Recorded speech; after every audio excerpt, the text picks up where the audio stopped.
You go ahead. Hold on, I just need to something quickly here.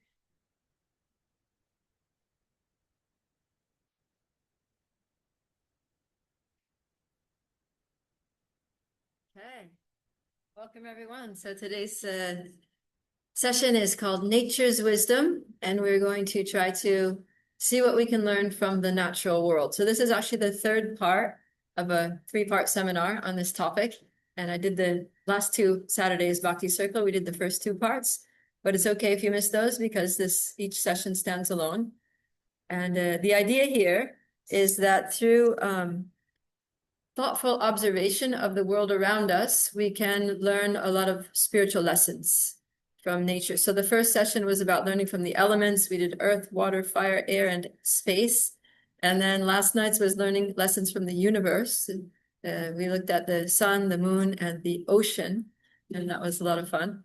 And so far it's been all kind of like inanimate things. So today's is a little different in that we're going to be learning from the animals. So it's different because we're looking at conscious living beings who make, choices, to whatever capacity they have intelligence to make choices, but they make choices more so than, the ocean does or something like that. So, yeah. And this is based on a section from one of our ancient wisdom texts called the Srimad Bhagavatam. And it's based on the life story of this saint who he renounced everything and he was just wandering. He was just wandering through the countryside and he was alone and he was prayerful and meditative and introspective. And he was just observing the world and, so he learned lessons from the sun, from the earth, from the trees. And he also learned from many different animals. So of course, when you're just wandering around the countryside, there are a lot of like interesting animals that you could come across.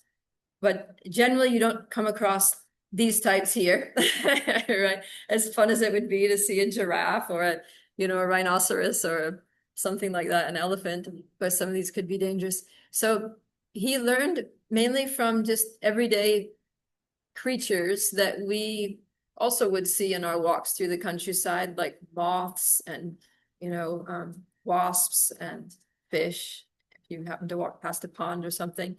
And so he took some time to just observe these animals, much like, sometimes you'll see a small child, like a 5, 6-year-old kid sitting in the backyard and just looking at a caterpillar and just like sitting there for 15 minutes, just like watching him as he inches his way onto a leaf or something and studying carefully the movements and behaviors of that animal. But of course, here we have a spiritualist. So when a spiritualist sees the world, they see it a little differently. They see it in terms of what can I learn? What deep, profound lesson can I gain from this? So we are going to look at several different animals. And the first one is the moth. Oh, I should be telling you to move the slides. I forgot because she is we're on the moth.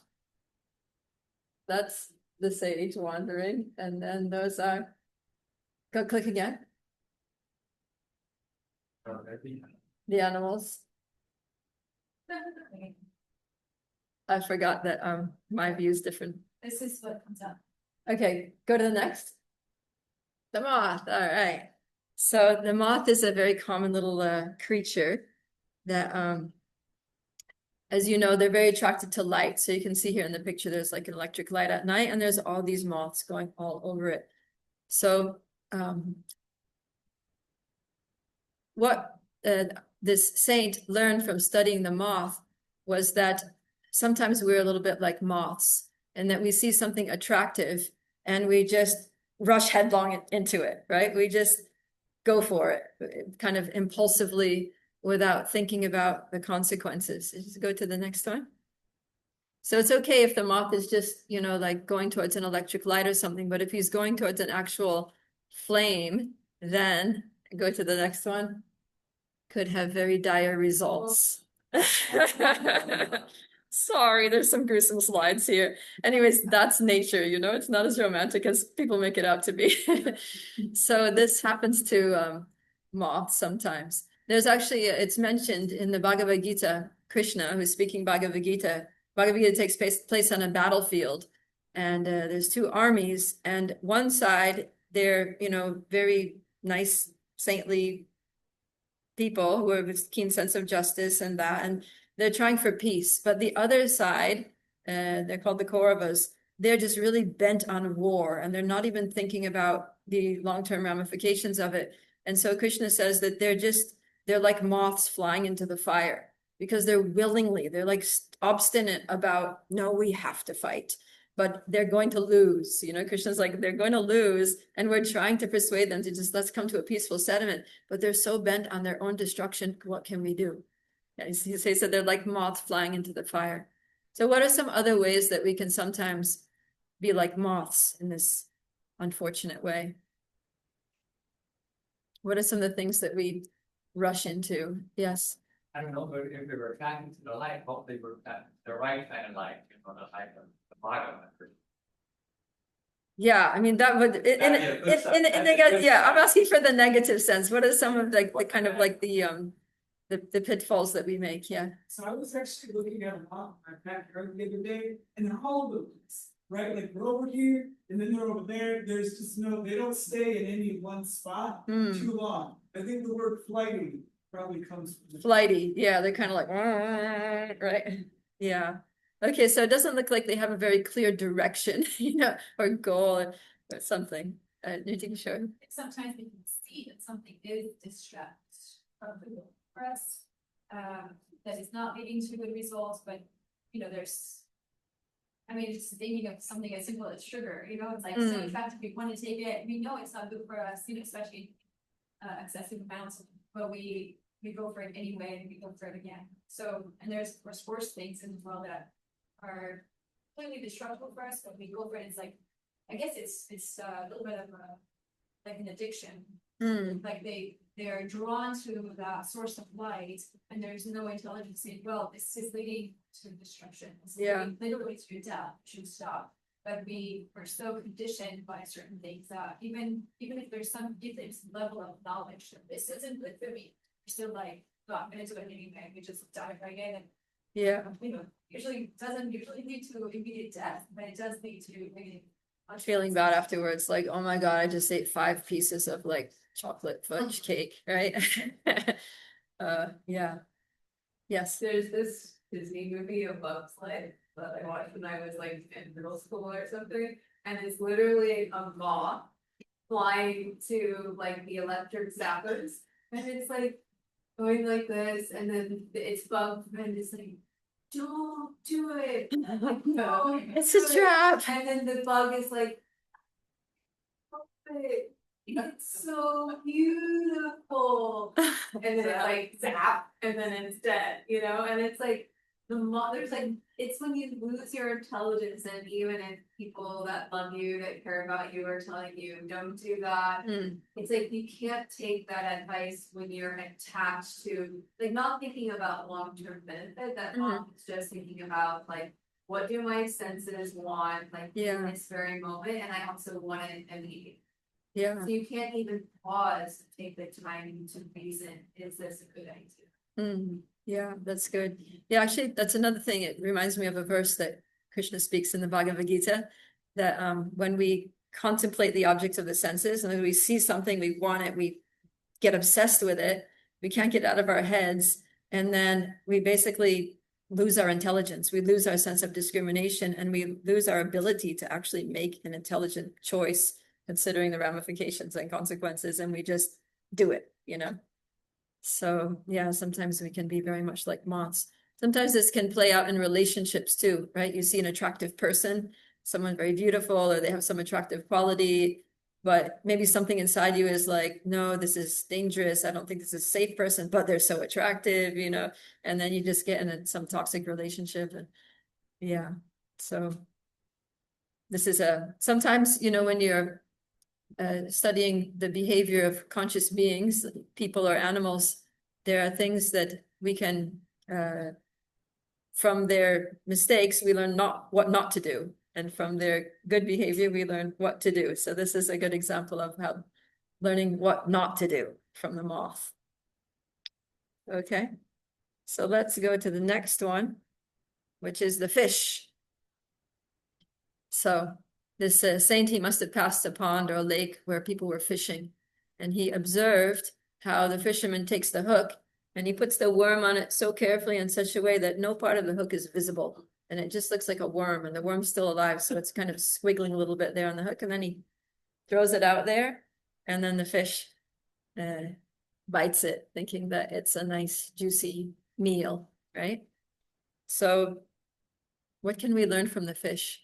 I think it's sort of the same concept, something that looks attractive on the outside, the worm, ooh, yum, there's a worm, but inside there's a hook. There's a hook, yeah. It's gonna hurt you. So this is specifically in relation to food. What are some ways, what are some hidden, Same thing that you're, you know, like she was saying, keep eating and keep eating. And, you know, one cookie tastes good, or something looks attractive as far as food, but it's really harmful. yeah, You eat too much of it. yes, that's true, yeah. Lakshmi Priya. I think of marketing, like they're marketing poisonous, toxic foods, Uh-huh, kind of like sneaking like a hook in your farm, you know, like. If you fall into watching commercials, and kids will ask for Fruit Loops, mm, or, you know, we're getting kind of hooked by somebody who doesn't have good intention. You wanna make a profit at the expense of your health. yeah. That's definitely true, right? And people get You gotta be careful. get Don't duped trust by it all the everybody. time. Yeah. I'm thinking beyond just like health considerations, like beyond just eating things that are bad for us or that are addictive or whatever. But what are some other like, more subtle hooks that can be in food?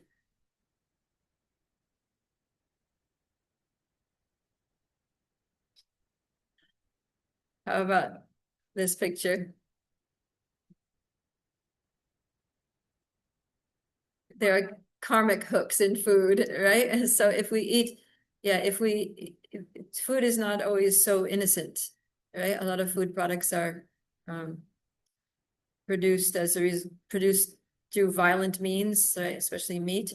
And so when we eat foods that are products of violence, then we become inculcated in karmic reactions. So yeah, this picture is showing that the person's killing the cow, and in the next life, he's going to have to become a cow and get killed. So the laws of karma are like that. They're very subtle and they're unseen, right? When you look at that burger or something, you're not thinking, oh, I'm going to have to take birth as a cow in my next life and get slaughtered and end up between a bread bun, right? For the sliced tomato on top.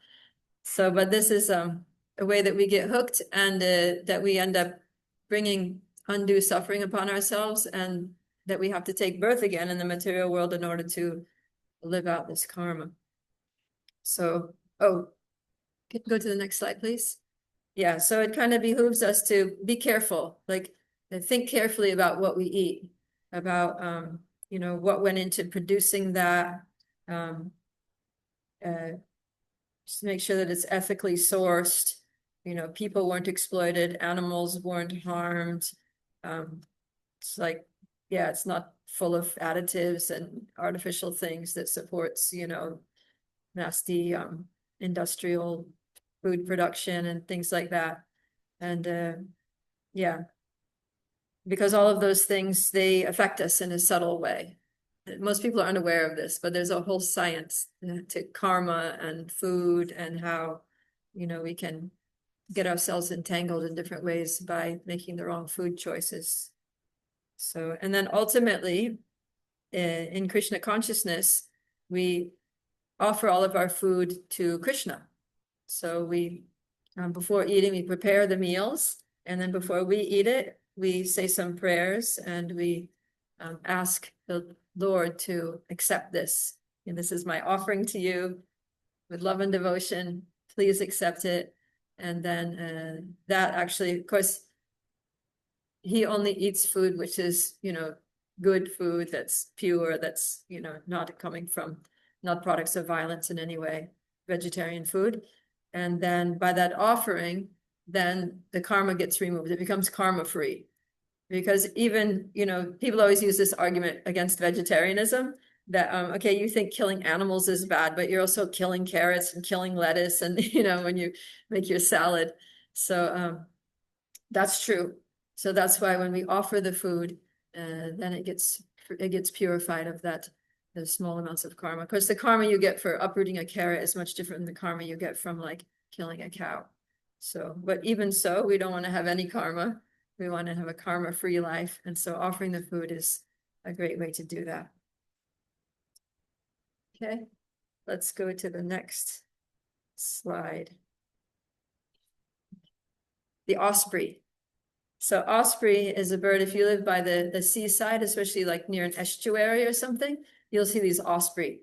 So it's a bird of prey, and they'll be circling around a body of water. And then when they see some fish, because they have really good eyes, they'll swoop down and if you watch them, like almost every time they get a fish, they're like pretty remarkable. They'll from like, 50 feet up, they'll just be like, shoo, and they'll get the fish. So here's an osprey, and he's got a nice fish there. The fish is not very happy, but the osprey's pretty excited. And so he's flying up in the air, looking for some place to land so he can just munch on that fish. But then something happens. Let me go to the next slide. One eagle comes along. So eagle now is in hot pursuit of the osprey because he's thinking, oh, this osprey, he's a wimp. I'm going to just like beat him up and take his fish. So osprey, he's like flying and flying like, that's my fish. I worked hard for this fish. Who do you think you are? But then after a while, the eagle's getting close and, osprey starts thinking, oh no, I'm going to end up getting hurt. Is it really worth it? I don't know. And so he decides to drop the fish. And then as soon as he drops the fish, then the eagle's like, all right, whatever. And he flies off. So what can we learn from this about our lives? Wow, that's so deep. Thank you so much. It's like, right, he gave up. Like, I mean, I'm not saying it's a good idea to go and get fish, but that it was his goal, right? That was what he had worked so hard for. And there was a threat, there was an obstacle, right? And he got so scared, so he didn't want to, be hurt himself. And then when he dropped it, like the eagle just went away. So I don't know if that's the lesson that you're getting at, but for me, what came up was like, I mean, I don't know if he would have kept going, if the eagle would have gotten it or not, but like if you have a goal, if you have a dream, don't give up. Don't give up. That's what you're going for, but that's. At first, Okay. I was thinking that you were gonna say the lesson was like, that osprey was meditating so much on something so negative, so harmful.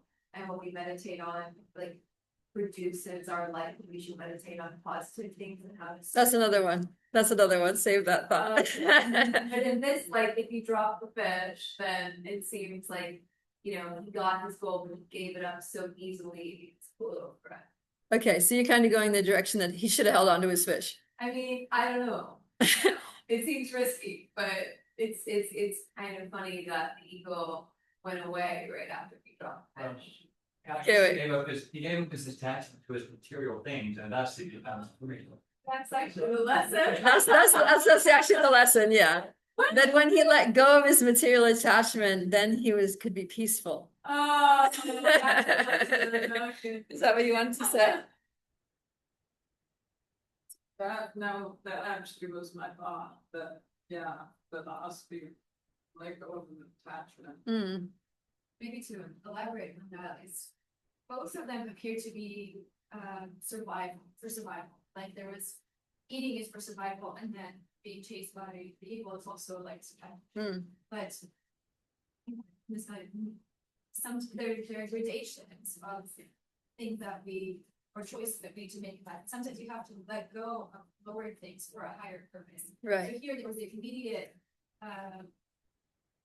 immediate results or immediate something that you can hold on to in the continent, but then for something higher, for a higher purpose or the longevity of his whole life, higher benefit, he was had to let go of something that was maybe seemed to give you pleasure on the short term, or how it's things and material things for a higher purpose. So we Right. have to have right hierarchy of what are the things that we can let go of life and what we should hold on to basically to just life. Yeah, that's good. So because he could have held on and he could have gotten killed, you know, or definitely injured by that eagle. But he might have been thinking, well, if I let go of this now, I might be hungry, but I'll live to catch another fish tomorrow, right? If you look at the eagle as a certain form of law, it could be the law of time that's chasing them, or some kind of rule that you gotta beware, you know, it's like you're under the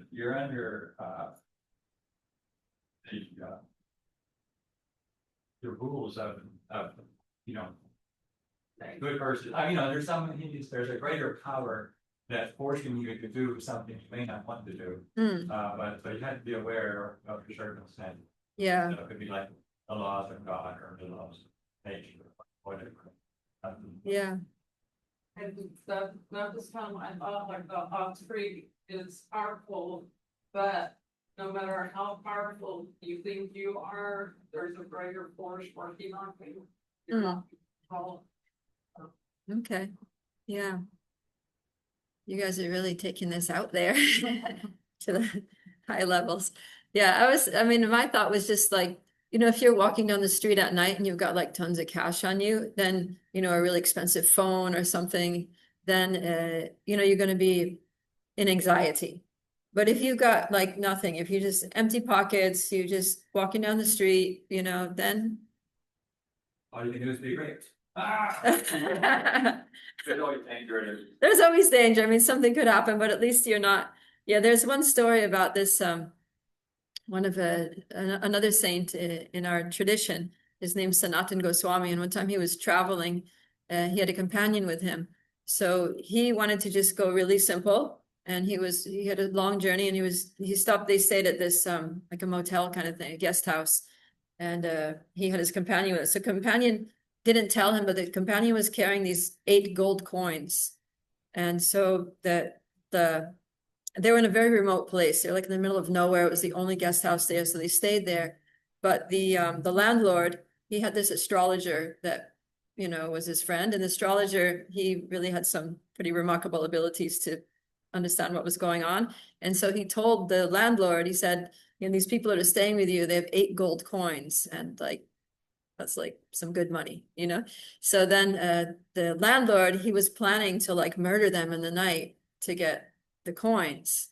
And so in order to win the trust of, you know, Sanatan Goswami and his companion, he, you know, said, come have dinner with us. And they were giving them a free dinner and speaking really nice, sweet words and praising them and making them feel really nice.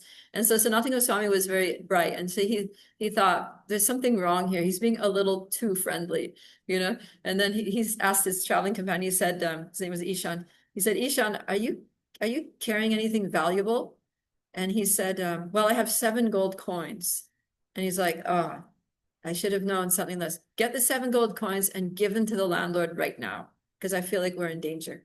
So he went and gave the 7 gold coins to the landlord. And then the landlord called Sanatan Goswami and he said, you know what, I'm going to be really honest with you. I knew that you had 8 gold coins, and I was actually planning to have you guys killed during the night. So I'm happy that you handed over the gold coins.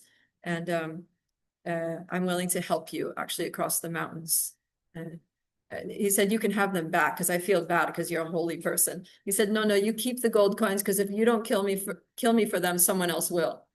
And then he calls Ishan, his companion. He says, Ishan, where's the other gold coin? The landlord said you had 8, you only fessed up 7. And then he said, oh yeah, I still have this 1 coin. He's like, okay, I can see that I can't really trust you. So you take your 1 gold coin and you go home. I'm going to travel alone from this point because I'll be safer. So yeah, for him, it was a similar thing to this osprey that, you know, these coins are going to be my death knell, you know, so just better I go with nothing and I can go safely because no one's going to kill me for money that I don't have. So yeah, sometimes it's better to just let go of things when those things can bring a greater danger to us so that we can live another day. Yeah. Right, so you use this example, like the eagle didn't go after the fish, just did intimidation and left.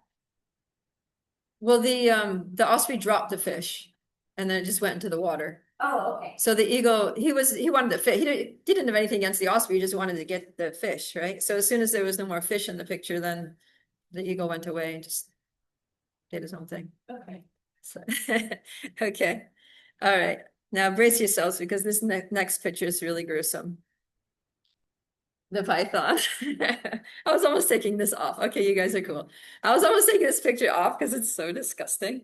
Anyway, so the python, as you may know, is a snake that doesn't go out hunting. He doesn't go like searching, for food, but he just lies there in one place and he waits for the food to come to him. And so some, unsuspecting creature comes in his proximity and then he just wraps around and, ingests it basically.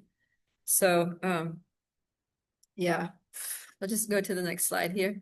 There's actually a spiritual practice that's called, it's called the way of the python, which is that there are people, and we don't necessarily practice this in, Krishna consciousness, but it's a spiritual practice where people will just kind of sit in one place and they'll do their meditation and their, rituals and mantras and things like that.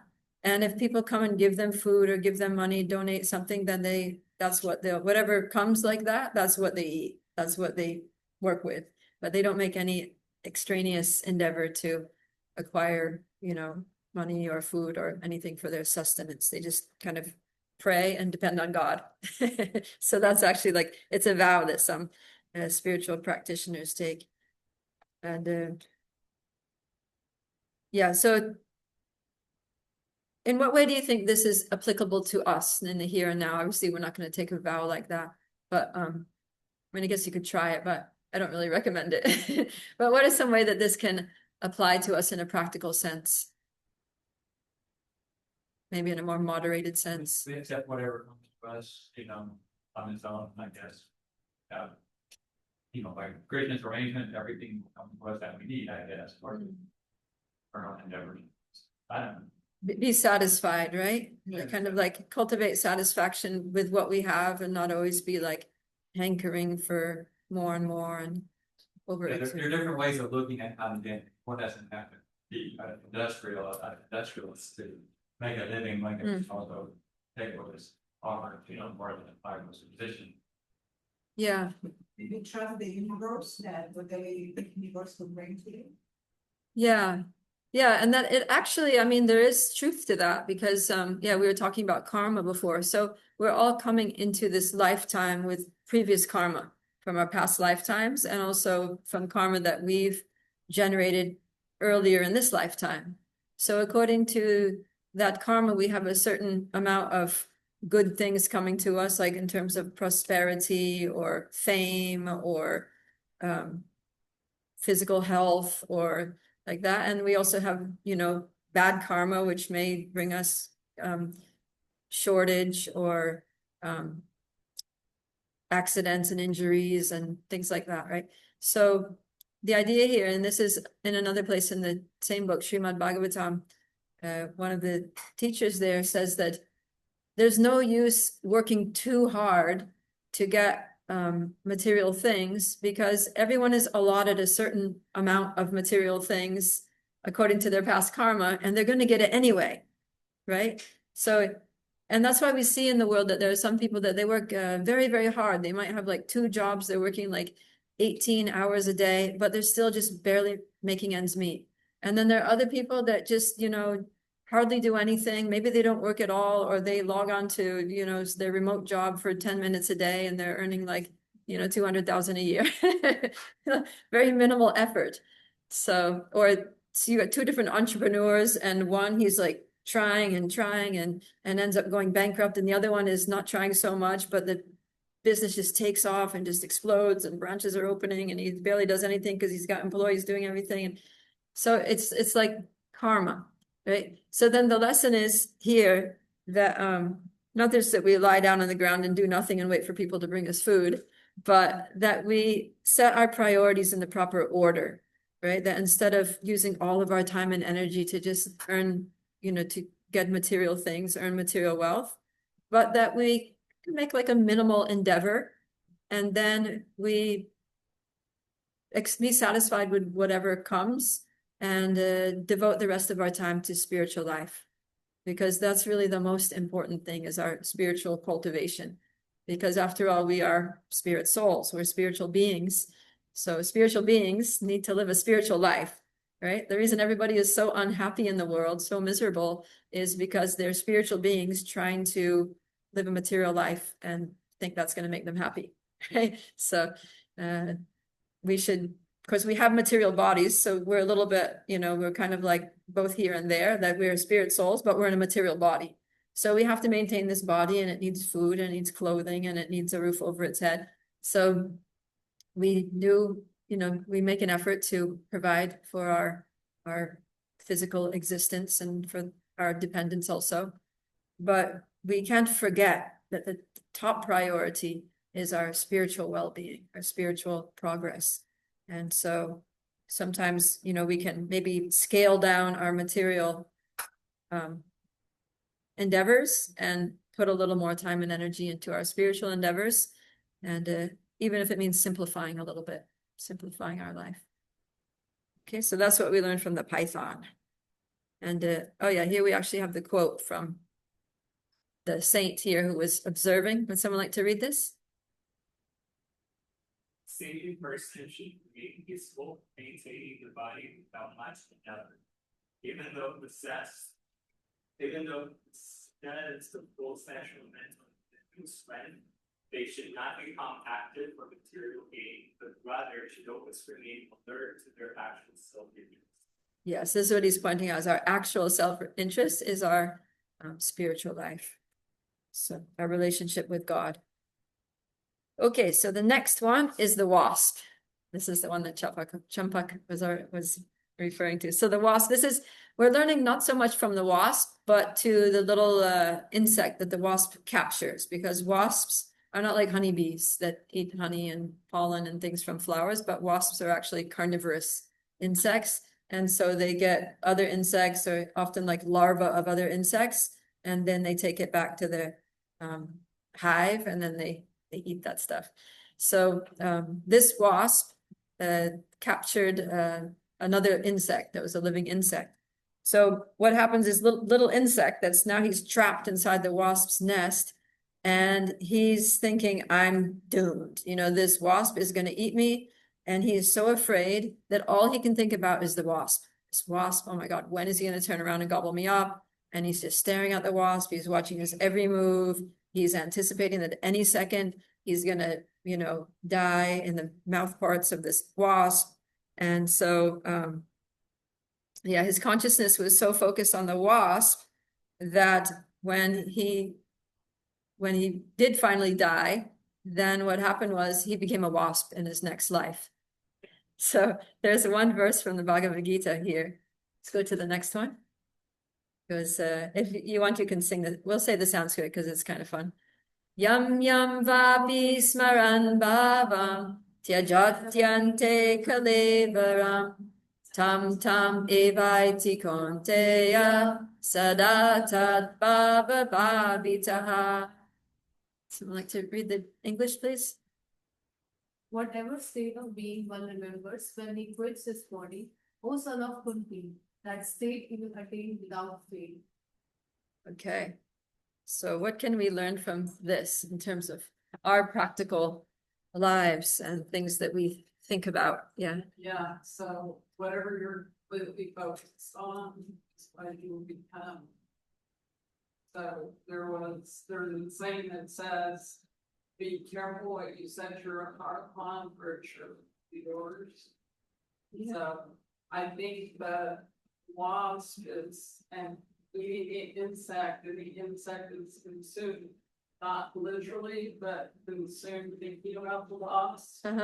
Is the good metaphor for that, for whatever you're thinking about constantly is what you'll become. Yeah. And sometimes,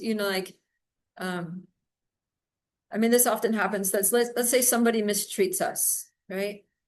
That happens a lot in this world, right? We get mistreated by someone and then and then we just like for so many days and maybe even months and maybe even years, we'll just go on, thinking about this person and how they wronged us and how they're so horrible and how could they do that to me? And, we can't get them out of our heads. We're just going over, like reliving the words that were spoken, the actions that were done, the trauma, all the feelings associated with that person. And if we just keep doing that through our whole lives, and imagine at the moment of death, we remember that person and all the ways they hurt us, then we're going to have to end up being involved with that person in our next life. Not that you're necessarily going to become that person, but somehow that person is going to be a part of your life because we need to work through it, So we end up getting stuck, lifetime after lifetime, actually, in problematic relationships and situations because we can't let go of them. And so I think the lesson here is forgiveness. We need to be able to see these kind of people as, all right, like we were talking about karma, right? We have our karma coming to us and, just see this person was an agent of my karma. I must have done something bad to someone in a past life. I must have mistreated someone. And so, what goes around comes around. Now I'm getting it back. And this is just the person who's delivering my karma to me. Like little gift package. Here you go. This is what you earned from your past life, your past activities.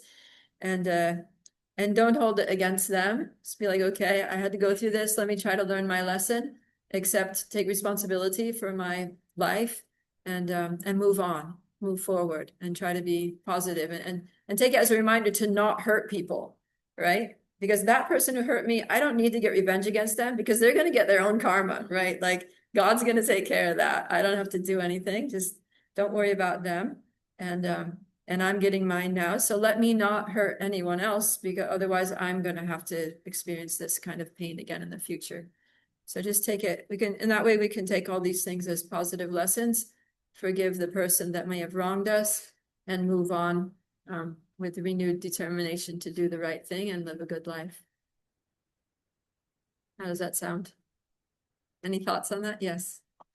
I was thinking too, or like just with recent personal things of like, okay, there's a level of like forgiving the other person, and also there was another half like depersonalizing, like that something's being done at me to me, all these things like I'm holding on to it, and then I guess like the depersonalization is that acceptance of like that other person chose to do this. It doesn't have to affect me necessarily.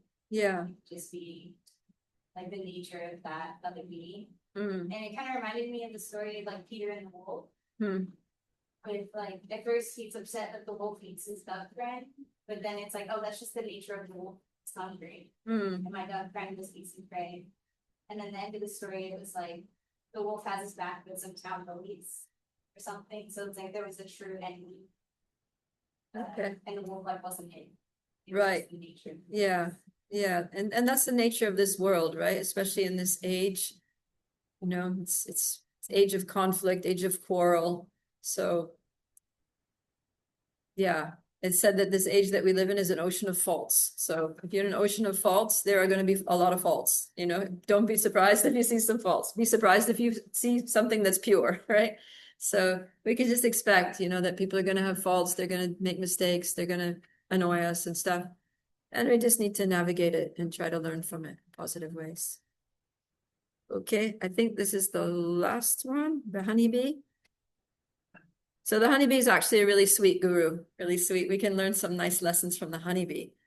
So one thing is that the honeybee, as you see here in the picture, oh, where's the picture? Oh, it's such a pretty picture.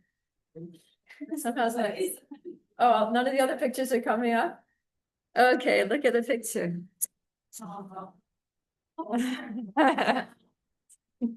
So the honeybee, yeah, he goes from flower to flower, just getting the nectar. And so what can we learn from the honeybee in terms of our life experience? Yes. Awesome. It's very Try to find something positive. Yeah. So everybody has good qualities and everyone has bad qualities. So yeah, that's another thing about the honeybee. Sometimes the honeybee is compared to, is contrasted with the fly.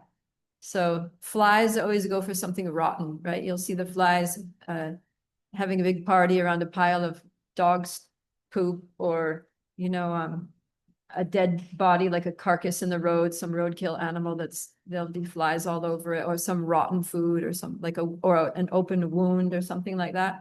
So that's the kind of thing that flies go for. But the honeybee, it goes for the nectar and the pollen from flowers. They go to beautiful places and get, you know, sweet things and nice things and pure things. So we should try to be like the honeybee and not like the fly, right? Because everyone has good qualities and bad qualities, and fly like people, they'll focus on the faults and they'll just see your faults and criticize you all the time and remind you of your faults and make you feel really bad about yourself. And right, that's like fly like people. So we shouldn't be a fly like person, and we also shouldn't like hang out with fly like people because it's not inspiring. But we should try to be the honeybee and see the good qualities, and then life, all the quality of our life changes. You know, when we focus on good things, we have a good life, and people like being with us because we bring out the best in them. And then we also can, you know, associate with people who are like bees, who will bring out the best in us and appreciate our good qualities and kind of overlook our faults, be patient with us, and encourage us to grow in positive ways. So the bees, yes. Let's see what else we got here. Oh, that's unfortunate. That's okay. Anyways, we have to wrap it up. Our time is getting. So let's see how your memory is. What can you remember from, what is the lesson that we learned from the moth? Oh. Anyways, it's fine. We don't need that thing anymore. What can we learn from the moth? Who remembers? You gotta be thoughtful about the laughter. Oh yeah. Look before you leap, basically, right? Think carefully about the consequences, potential consequences of our actions before we just rush into something and end up getting burned, basically. Okay. What can we learn from, what was the next one? The fish. Yeah, Lauren?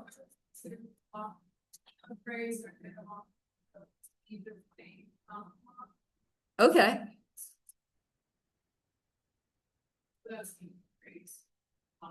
Oh, that's an actual phrase? Okay, that's cool. That's nice. Yeah, I hadn't thought of that one. So it's taking it another direction. Cool. Thank you. And from the fish? Oh, I didn't. But it has Yeah, so specifically in relation to what we eat, try to eat karma-free food, right? Eat food that doesn't have a buried hook in it so that we don't get caught by our mouths and dragged into unnecessary suffering. Okay, the osprey? Detachment. Yeah, that sometimes it's better to let it go, right? Let go of something that we're attached to in order to prevent more suffering, right? And then from the python? What's that?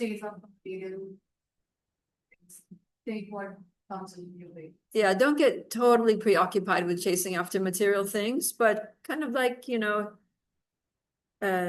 make some effort in that direction, but save plenty of time for spiritual life and be satisfied maybe with a more simple life. And then from the wasp?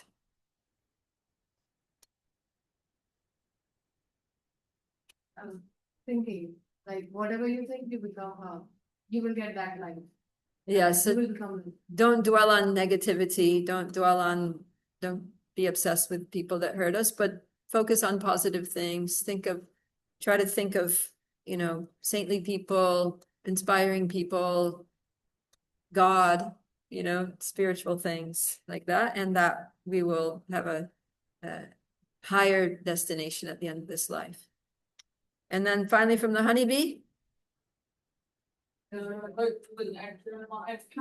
what's that? Look for the nectar in life. Yeah, look for the nectar in life, especially when people try to see their good qualities and yeah, focus on the good. Also, another thing from the bee is that the bee goes, the nectar is the essence of the flower. So try to look for the essence of things. For example, in religion, what is the essence of religion, of any religion? To love God, to know God, to serve God, right? So instead of just, because flowers, see, flowers are like different. Flowers are all different. Some are purple, some are yellow, some have big petals, some have little stringy petals. And so without getting so if you look at the flower and you think, oh, this one's purple, I don't like purple, I'll just go to the yellow flowers. So go past the externals and know that there's something really sweet in there, right? The essence is what's important. So, you know, because we're all here because we're interested in spirituality, we're interested in living a spiritual life. So there are different ways that people are pursuing spiritual life. And, you know, when we mix with other people, instead of being like, oh, that's a different religion, that they have different practices, or they dress differently, or they whatever, just overlook those things and get to the essence that we're all trying to know God, know ourselves spiritually, love and serve God ultimately. And that way we can, by looking at the essence, we can have a beautiful view of all religions and all people who are on a spiritual path. Okay, so thank you very much. I hope you've gotten a little sense in how by sincerely seeking the truth, by being very observant and by being thoughtful about the world around us, that we can actually learn a lot of spiritual lessons, even from very ordinary, everyday things and creatures like animals. So sometimes people think that spiritual people, especially in Krishna consciousness, because they may think that we are a world rejecting religion, but it's totally wrong. We actually live in this world, we act in this world, we appreciate the world, and we also appreciate how we can learn so much from this world, and because it's ultimately all, you know, Krishna's energy. And it's here for yesterday I started with a slide of an elementary school classroom that was full of, all kinds of like fun things, bright primary colors and soft squishy things and, boxes of things. And it looks like it's all there to play with, but it's actually all there to learn from. And so the more we try to learn from the world and not just try to enjoy the things here, then the more we actually will learn, and we'll find that everything around us can actually be supportive to us on our spiritual journey. Okay.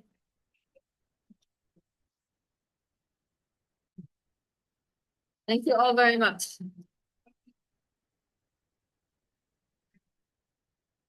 I read this story in the version of Bhagavad Gita. It said it's a man walking by a river, and I'm sure it's something else in the story. He saw a scorpion drown. Oh yeah. The scorpion out and stinged him. And then the next day, he's walking by the river and he sees a scorpion drowning. And he wants to help it, he picks it out of the river and stings him. Next day, scorpion, so third day, sees the scorpion drowning, and there's another man. He's like, why do you keep trying to help the scorpion? And he's just gonna sting you. And he says, what's the dharma of the scorpion? Sting, and it's the dharma of humans to serve. So I just like that. And I get into this with letting on. He says the scorpion is not willing to give up his nature. Right. So why should I give up mine? Yeah. My nature is to be kind and compassionate. Yeah. Nice. We are going to have some more chanting.